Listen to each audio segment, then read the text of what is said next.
एरुआ उई, एरुआ उई। चलो चलो कहानी सुनने चले, सब तैयार? एक, दो, तीन।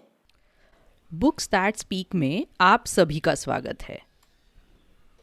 किसी को पता नहीं चलना चाहिए कि रॉय ने अपनी दादी की पायल पहन रखी है, लेकिन इस रहस्य को छुपाए रखना रॉय की कल्पना से कहीं अधिक कठिन है।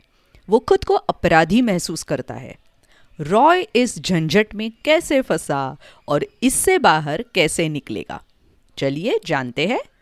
कहानी का शीर्षक है रॉय और पायल का रहस्य। Original story Roy's noisy secret by Pratham books. कहानी लिखी है यामिनी विजयन, चित्रांकन अंजलि कामत, हिंदी में अनुवाद संध्या। कहानी का वाचन आसावरी दोषी।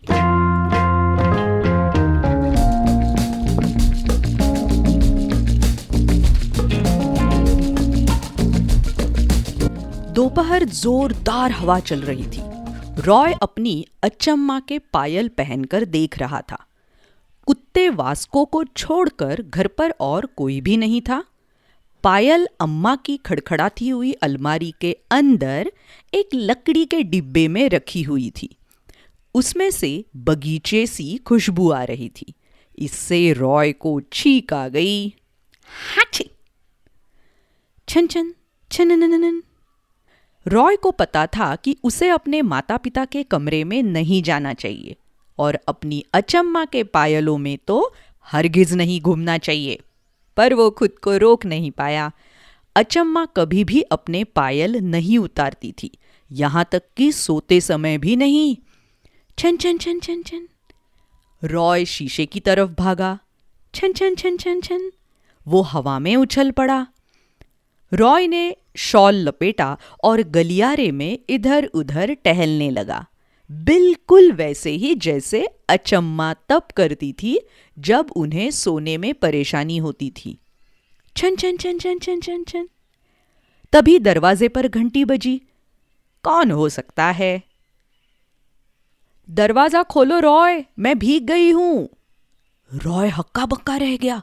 अम्मा इतनी जल्दी तो नहीं आने वाली थी। जब रॉय ने पायल निकालने की कोशिश की तो सिर्फ एक ही निकल पाई। ओहो! उसने जल्दी से पायल को अलमारी में रखा और तुरंत दरवाजा खोलने के लिए भागा। दूसरी पायल अब भी उसके पैर में थी। मैं छाता भूल गई थी, अम्मा ने आह भरी। रॉय उनके पास धीरे धीरे चलता, इस बात का ध्यान रखते हुए कि एक बार भी छन छन छन छन ना हो। आखिरी बार जब वो अपने माता पिता के कमरे में घुसा था तो उसने गलती से एक फूलदान तोड़ दिया था। आगे से कभी भी जब हम ना हो तो हमारे कमरे में मत जाना, उन्होंने चेताया था। उसका दिल जोर जोर से धड़क रहा था। कोई भी नहीं जान सकता था कि वो कैसा महसूस कर रहा था। पायल के रहस्य को छुपाए रखना आसान नहीं था। तुम घर पर निक्कर पहनकर क्यों नहीं रहते रॉय? इस मौसम में पैंट आसानी से नहीं सूखते, अच्छन ने कहा। मच्छर अच्छा। स्कूल में उसके दोस्तों ने उसे उत्सुकता से देखा। अय्या, बारिश में मोजे कौन पहनता है? पानी में कूदते हुए रेशमा हंस पड़ी। ये मोजे रूस से है, रॉय ने झूठ बोला। क्या तुमने वो आवाज सुनी? एक शाम कुर्सी से उठते हुए अचाचन ने पूछा। कैसी आवाज? मैंने तो कुछ नहीं सुना, रॉय चिल्लाया। छन छन की आवाज, अचाचन फुसफुसाए। मैंने मेंढकों की आवाज सुनी, पर छन छन की नहीं। रॉय को बहुत बुरा लग रहा था क्योंकि उसे अपने दादाजी से झूठ बोलना पसंद नहीं था। हफ्ते भर बाद रॉय इस रहस्य को छुपाते छुपाते थक गया था। झूठ ने उसे परेशान कर दिया था, लेकिन अगर उसने अपने माता पिता को सच बता दिया तो मुसीबत में ना पड़ जाए। अम्मा का गुस्सा कोई मजाक नहीं। अच्छन को बिल्कुल पसंद नहीं कि कोई नियम तोड़े। रॉय ने पायल निकालने की हर संभव कोशिश की, पर पायल थी कि निकलने का नाम ही नहीं ले रही थी। उस हफ्ते रॉय ने अम्मा को अच्छन से कहते हुए सुना, मुझे अम्मा की एक पायल नहीं मिल रही, मैंने हर जगह देख लिया। क्या सिर्फ एक नहीं मिल रही? बहुत अजीब बात है।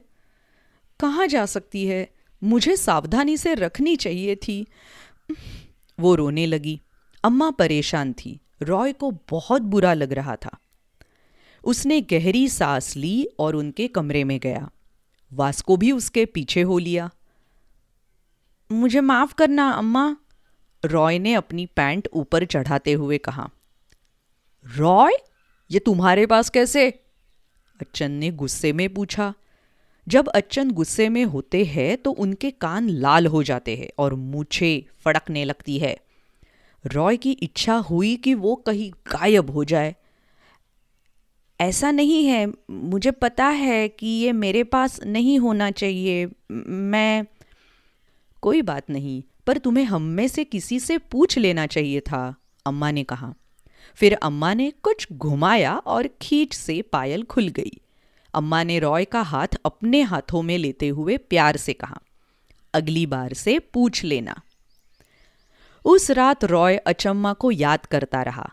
उनकी जिंदा दिल हंसी, उनके कोमल हाथ जिसमें लाखों आड़ी तिरछी रेखाएं थी, जिस तरह से वो बाहर का नज़ारा देखते हुए खिड़की के पास बैठती थी। क्या वो कभी उन्हें भूल पाएगा? अगली सुबह अच्छन के कान लाल नहीं थे, उनकी मूछें फड़क ही रही थी, लेकिन सिर्फ इसलिए क्योंकि वो अचाचन के नाखून काटते हुए गुनगुना रहे थे। रॉय पढ़ाई करने का नाटक कर रहा था। वो नहीं चाहता था कि कोई भी कल के बारे में बात करे। छन छन छन छन छन छन। और उन्होंने नहीं की। वाह, लेकिन घर के चारों ओर छन छन की आवाज सुनकर अपनी मुस्कुराहट को छिपाना आसान नहीं था, क्योंकि अब अचम्मा की एक पायल अम्मा के पैर में थी और दूसरी रॉय के।